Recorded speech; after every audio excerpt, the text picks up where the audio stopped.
Inequality is everywhere. It stifles ambition and potential, and when it becomes extreme, people can take to the streets. Ultimately, it damages economies and societies. The concept of human development is all about giving people freedom to decide who they want to be and how they'll live. It involves, among many other things, living a long, healthy life, receiving decent education, and having a decent standard of living. In 2019, Human Development Report studied inequalities in human development, revealing 5 important results. 1. Human development has progressed immensely. Far more people are reaching a minimum standard. There's less extreme poverty and hunger, and greater access to basic education.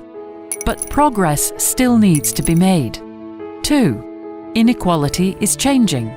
30 years ago, there was massive inequality in the most basic aspects of life. Many children didn't survive their first years or have any education. These gaps are closing rapidly, but new types of inequality are emerging fast, while richer populations have much greater access to university education and much better health at older ages.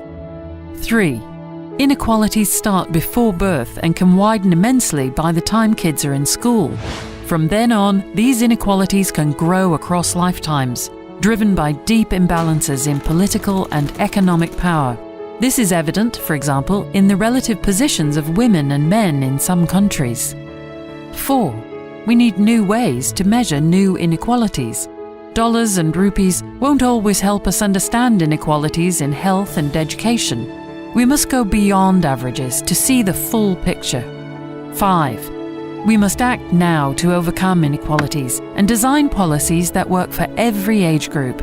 Giving kids early childhood education, for example, will last lifetimes. But governments shouldn't just tackle symptoms. Long-lasting solutions will come from addressing the root causes of inequality, often ingrained in a country's history and culture. That way, we can boost economic growth and reduce inequality at the same time. It's not too late to act.